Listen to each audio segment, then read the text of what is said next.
Periscope. Hello, hello, hello. Jordan Sheridan here. Let's wait a little to see if we got YouTube going. Hold on. We are in Flint. Oh, we are live on YouTube. YouTube, it seems, has been throttling our channel again. So let's wait just a minute or two, see if anyone joins us here. At the moment, it's not showing up any viewers. But I'll just talk anyway. So we're in Flint, Michigan. We've been here for a few days, trying to get out and expand upon a major story we broke a few days ago. Jen, can you put the story in the description box? Yeah. So Jen and I have been working on this story for months, actually, and we published it a few days ago. And basically the story is the end result of good old-fashioned knocking on doors. So we knocked on, I believe, over 400 doors over the course of 3 weeks. It was hot, but we did it anyway because we had an instinct. We had an instinct that the state of Michigan had done something fishy as far as the Flint water testing. So I'm going to tell you more about that in a little bit. Wait for a few more people to come into the live chat here. Press the share button. Let's get this out to as many people as possible, because for some strange reason, it always seems like when we break a major story or something that people should know about comes out, all of a sudden your YouTube viewership just falls in the toilet bowl, and people keep saying they don't get notifications. It's very interesting. So I'm going to see, maybe this is a little slow on the, here we go. So obviously we're in Flint, but there's the midterms happening on Tuesday, and I'm following a lot of the races, so I want to give you my thoughts on them. And there's also I mean, honestly, in Georgia, there's literally an election being stolen. Like, at least with the 2000 election, there was no warning beforehand it was going to get stolen. The Georgia election, literally the Secretary of State who's running for governor is doing everything humanly possible to steal the election. It's like out in the open. There's no shame. And I mean, no one's doing anything about it. Not the federal government, not the current governor of Georgia. In America, it's unreal that a sitting Secretary of State can run for governor and also have any say, at the same time have say on who gets to vote, who gets purged off the rolls. And just today, Brian Kemp of Georgia is literally he's opening an investigation into Georgia Democrats for possible cyber crimes right before the election. I mean, you really can't make this up. So I'm going to get into that. Thank you, Squirrel Lips, for the $1.99 on the Super Chat. Oh, as a reminder, I can't show you the screen right now. We're at $19,087 on our GoFundMe. So, okay, so we're at $19,087, and the GoFundMe is not even 2 months old yet. So, can we get to 20,000 this weekend? We're 1,000 away.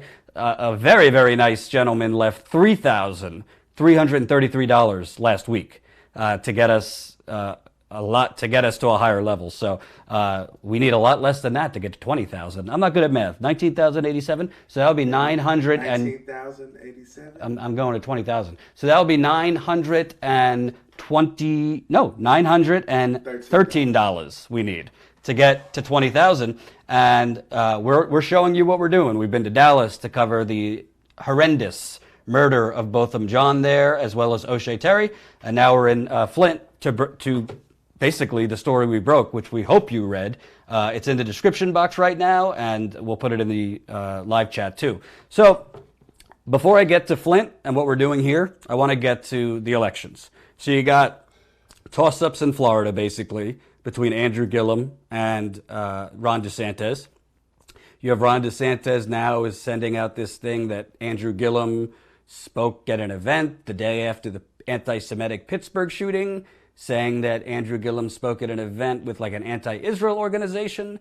I mean, you know what I think of Andrew Gillum. I would vote for him if I was in Florida, but I don't think he's particularly progressive, if we're keeping it real. But I think he's better than Ron DeSantis. But you see this there's really it's less subtle than it's ever been. The Republicans, they are really just tossing out. It's like it's like Halloween. It's like still Halloween, but for a week. The migrants are coming to kill you and your grandkids. Andrew Gillum is working with anti-Israel groups, and, he's part of a crime syndicate in Tallahassee. I mean, some of these ads that are playing are really, really outrageous. So William says, I am in Georgia and you are totally distorting the facts on the ground. Why? Tell me what I'm distorting, William, because I'm reading an article right now that your Secretary of State is opening an investigation into the state's Democratic Party for possible unspecified cyber crimes after an attempted hack of the state's voter registration system. So, Andrew, I don't know what political side you work on, but let me tell you what that actually means. So that's the Georgia Secretary of State who has purged hundreds of thousands of people off the roll in Georgia in the election that he's running in. That's setting in motion before the election grounds to invalidate the election. So when you're opening up an investigation into a cyber hack and you don't have any evidence of such, then if you lose, don't you think that's kind of a foreshadowing of questioning the integrity of the election, or as Secretary of State, forcing a recount? Do you think those two things are unrelated?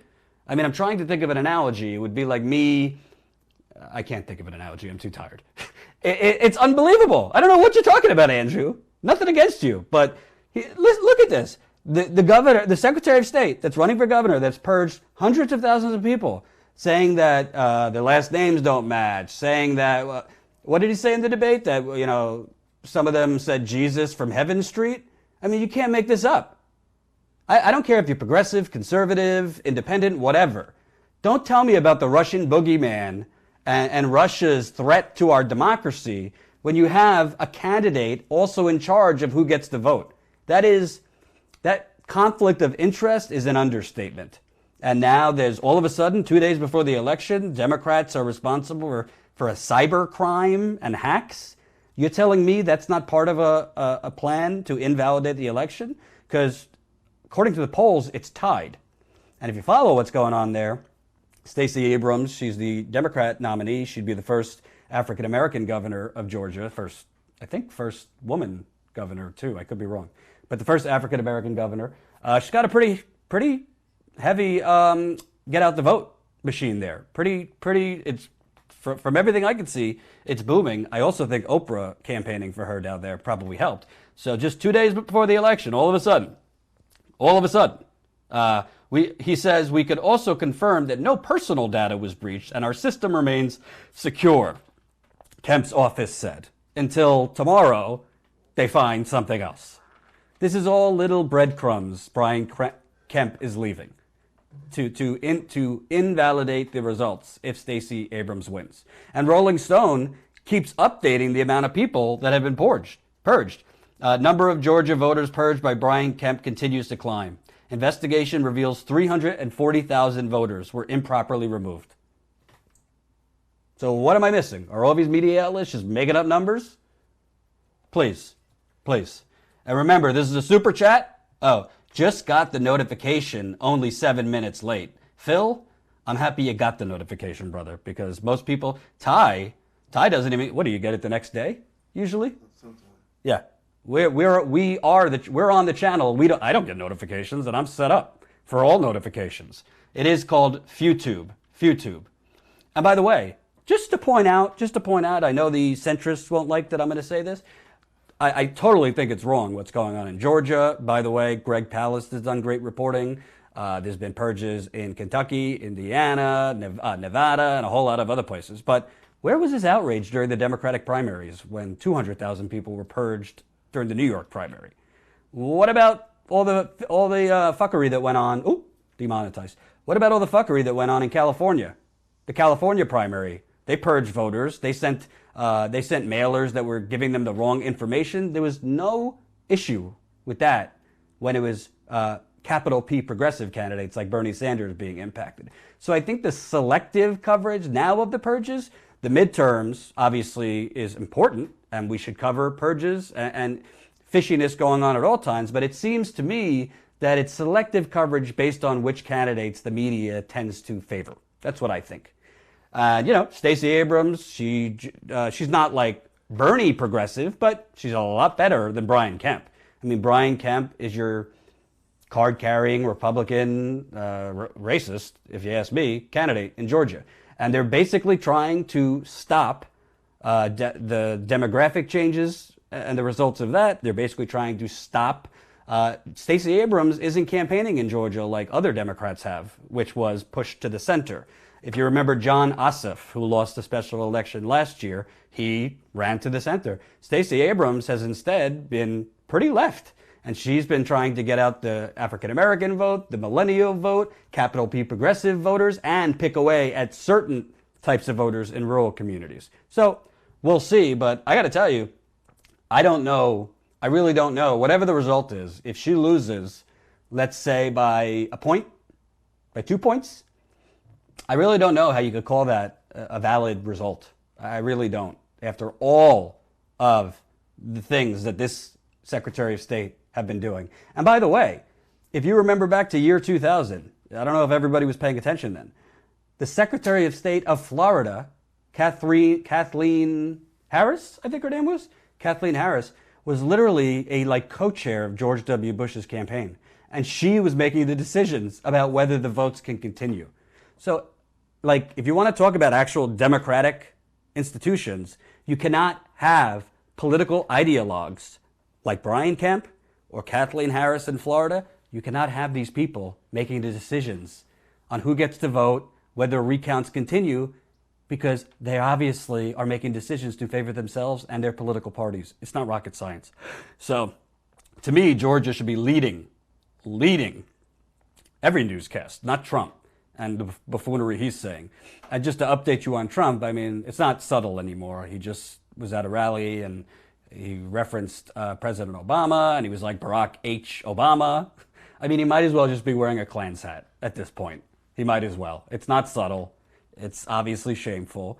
But, Trump is basically doubling and tripling down, thinking what he did during the 2016 election is going to work this time, which is hit the base, slap the base, slap the base. You get it. I don't know if that's going to work. We'll see. So, let's see. We got press the share button, get this out to more people. And obviously, in addition to what's going on in Georgia, you have quite a race going on in North Dakota. I think Heidi Heitkamp is considerably down in the polls, but she has showed some rising in the polls lately, particularly after the Native American vote in North Dakota has been suppressed. All of a sudden, they started pushing all these voter ID laws, and Native Americans need to bring tribal ID and a gazillion things that they never had to bring before. Pretty soon, they're going to make them take a blood test first. I mean, it's a very, very not so subtle appeal to suppress the Native American vote. And I got to tell you, after reading this article, I guess The Intercept is at the Standing Rock Reservation before the election. I got to tell you, I mean, I think two things could be true, because on one end, I think it's very problematic that this voter suppression is going on of Native Americans. But on the other end, Heidi Heitkamp, who is basically the Democratic senator, who basically just looked the other way during Standing Rock. She looked the other way both about the total threat that the Dakota Access Pipeline posed to the tribe, to North Dakota, to vulnerable people, to Native Americans. She did nothing to protect them. She did not speak out against the Dakota Access Pipeline. And when Native Americans, environmentalists, progressives who submerged on North Dakota, when they were getting their heads beat in and tear gas sprayed at them and pepper spray and grenades and rubber bullets, she said nothing. So all of a sudden, because the Native American vote is being suppressed, which is a problem, obviously, all of a sudden Heidi Heitkamp shows up at the Standing Rock Sioux Reservation, I believe it was 2 days ago, and basically is now asking for their vote, which I found pretty, what's the word? Audacious of her. So I'll read you a little bit about this. So, hold on one second.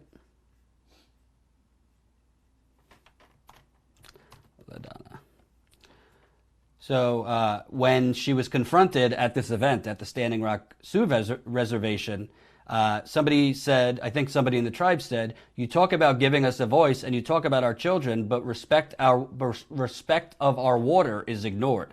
Basically, the tribe member was saying to Senator Heitkamp, "You were missing in action during the Dakota Access Pipeline fight. You did nothing for us. You didn't speak out, probably because she takes hundreds of thousands of dollars from big oil." And the tribe member asked what amends could be made. And this is what Heidi Heitkamp answered, which I thought was unbelievable. We can't go back to where we were, but we can move forward. That's why I said I was grateful and humbled. She said she was grateful and humbled that she was invited to come, knowing that she basically left these people to be brutalized. That's basically what she was saying. Unfortunately, this is what she said. "Unfortunately, you don't have the choice between someone who's perfect or someone who isn't. From your perspective, I'm not perfect, so you'll have to decide whether I'm someone that you can support." I mean, essentially she's saying, well, you have a choice between someone who's not going to do anything for you or somebody who's an extremist ideologue who's not going to do something for you. Because Kevin Cramer is the Republican congressman who's running against her and right now is leading the polls. But it's pretty, I mean, I find this pretty ballsy of her, to tell you the truth. You're using the fact that Native Americans are being suppressed, their right to vote, to go in and basically try to tell them, I'll fight for your right to vote. Well, what has she done for Native Americans in North Dakota? Go ask the tribe. I have. Most of them do not support Heidi Heitkamp. They don't support Kevin Cramer either. But this is basically someone who ignored their safety, ignored their water, ignored their tribal rights, ignored their tribal sovereignty, and is now asking them to ignore all that. So Heitkamp continued, "I intend to do everything I can to improve housing, to improve education, to improve access to justice for women. I think the question is, how do you move forward?" So she's basically saying, how do you move forward on the fact that I'm not going to be there for you and I'm not going to support you against these pipelines? That's what she was saying to the tribe. Asked by The Intercept what she would do in the future when called to stand up to the oil and gas industry, Heitkamp refused to respond. When The Intercept asked her to decide her plans to address the climate crisis, an aide rapidly ushered her out of the building. I mean, I don't know, folks. Doesn't exactly get more clear than that. So, on one end, whether Native Americans vote for Heitkamp, vote for the Republican, or vote for somebody else, they have a right to vote. And it's disgusting that that's being attacked in North Dakota right now. So that's separate from whether they should be voting for Heidi Heitkamp. I would tell you, maybe because I was there and I saw what was going on, if you're a Democrat, yes, North Dakota is a Republican state, but if you're a Democrat, you are going to cater in North Dakota to the Native Americans to try and get elected. Heidi Heitkamp narrowly won in 2013, and the Native Americans, most analysts in North Dakota say that's who put her over. That's the voting group that put her over. So to kind of like abandon them because you take money from all these fossil fuel companies, and then in the 11th hour go to the Standing Rock Sioux Reservation and say, well, how do we move forward? How do we move forward from the fact that I was basically derelict in my duties to fight for you during No DAPL? I'm not going to tell people how to vote, but if they can vote, because obviously the vote has been attacked in North Dakota. But I think that is there's a lot of audacity to do that. She's obviously desperate because she's down by, I think the last poll I saw, she was down by 7 or 8 points. What do you say? That's 6 minutes. Oh. So that's what's going on in North Dakota. The race in Florida obviously is super, super tight. I told you, Andrew Gillum was up by 10 points at one point. All of a sudden, he starts campaigning with Hillary Clinton, starts campaigning with Debbie Wasserman Schultz, Michael Bloomberg, doing private fundraisers with these people, and all of a sudden, it's tied. Everybody can have an opinion. I can't prove what led to him dipping in the polls. I think his first debate performance was pretty good, but he definitely moonwalked away from Medicare for All and those kinds of things. I've been on the record saying I think he's better than Ron DeSantis, for sure. But it's a much closer race, frankly, than it should be. And I don't think he has done himself any favors basically kind of moving to the center, moving away from those capital P progressives that he won the primary on, essentially because he's being told by the same usual suspects, hey, you need money to fight DeSantis. We need money to get on the air. We need money. We need money. Well, Hillary Clinton outspent Donald Trump 2-1. Democrats have outspent Republicans in Senate races and congressional races over the last decade, and they've still lost. So, I mean, we'll see what happens with Gillum. Florida also has a history of purging black voters, so that's something we're going to have to watch. There's a lot of other close races. John Tester in Montana. He is, a conservative Democrat, we'll say. He is up for re-election, and it's pretty close there. Joe Manchin, who, frankly, I don't see a big difference between Joe Manchin and the Republican candidate. I really don't. I think they're both bought off by Big Pharma, which has devastated West Virginia. You got opioid epidemic on steroids there. But he's up right now, so we'll see what happens. Last poll I saw, he was up by like 9 or 10 points. So we'll see what happens. Let's see. You got Jennifer Constance says it definitely takes a certain type of person to be in politics to take money while hurting people. Couldn't agree more. Couldn't agree more. Jessica Solar says superb leadership skills, just letting it play out, referencing Heitkamp, because that's what Obama said. Let's let it play out over there. And again, I think that the first priority here is the fact that Native Americans' vote is being suppressed. So they should have the right to vote for Senator Heitkamp or whoever they want. I mean, they should not have their voting rights attacked. And like in Georgia, it's the very people, whether it's black people in Georgia, Native American people in North Dakota, that could put the Democratic candidate over the top that are suddenly getting purged or having extraneous and really burdensome requirements put on them for what they have to bring to the polls. So that is first and foremost the problem. Whether you should vote for Heidi Heitkamp or not, that's up to you. I'm just telling you, she's going and groveling for the Native Americans' vote after basically leaving them to be brutalized because she was taking fossil fuel money. That's not my opinion. That's what happened. That is the facts.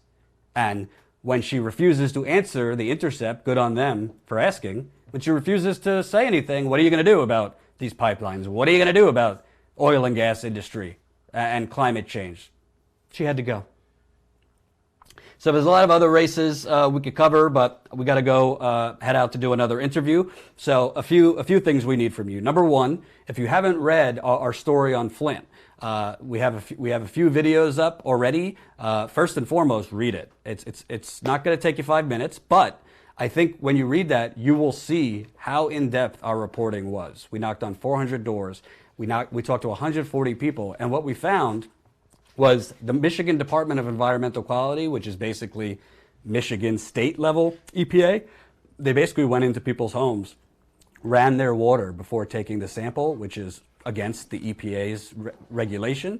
When you run the water before taking the sample, you're basically flushing out potentially large levels of lead. And then when you get your result and it's low lead, it gives people a false sense of security. And it also gave the state the ability to say, hey, we have the green light, the water's fine now, and we could shut down the free water pods and take away other relief from the people of Flint. So that's a big reason why they shut down the water pods here and why the media has just basically been stenographers regurgitating talking points from Michigan saying, oh, Flint's lead levels are improving. Flint's water is restored. Well, dozens of residents told us that state officials came in, tested their water the wrong way, and also gave them instructions to test the wrong way. So that story is up. We published it right before the midterms, so we're still trying to get it out to more people. Obviously, people's focus is the midterms right now. So Congressman Ro Khanna has said something and called for an investigation. Congresswoman Tulsi Gabbard has called for an investigation. We have this story out right now trying to get attention to Congressman Elijah Cummings, who's the ranking member for the Democrats on the House Oversight Committee. We have this to a lot of other politicians, including Michigan politicians. So behind the scenes, we're working really hard to get them to publicly say something, to call for action. As Erin Brockovich said, even if one sample was done the wrong way, you have to assume all of the samples were done the wrong way. And we found at least 31 homes that had this illegal flushing. And I would encourage you, we have an interview up right now with a 35-year-old mother of 3. An official came into her home. They ran the water for a minute before taking the sample and told the result came back, no lead. She got a sense of security from that test. Then she went back to drinking the water for a year. She has thyroid cancer now. They also found spots on her kidney. I've made clear we're not doctors, so I can't tell you what caused the cancer, but I can tell you she never had health problems before the water switch. Now she has thyroid cancer, and the state official came into her home and ran her water improperly before testing. So there's a lot going on. We got a jet because we're getting kicked out of the hotel, and we also are going to be doing an interview at 1 o'clock Eastern with a Flint resident who was also given the wrong instructions. So I don't think YouTube is telling people when we're live. I think they're kind of screwing with the channel again.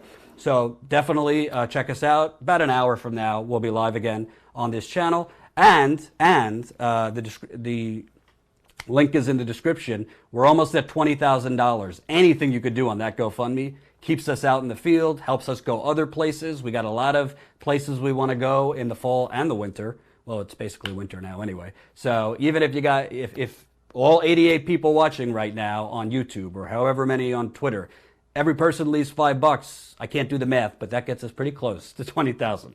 So keep the support coming. Thank you to the 270 people who have contributed to the GoFundMe. Reminder, $100 gets you a shirt or a hat. 127 gets you both. 200 gets you a swag bag. I don't have my fleece with me, but that Status Quo fleece is pretty damn nice. Oh, you have the fleece? Yeah, but we gotta go. Hurry up. Jen's very worried. Hold on a second. Let me tell you something. Is that not a work of art, folks? Keeps me warm during the winter.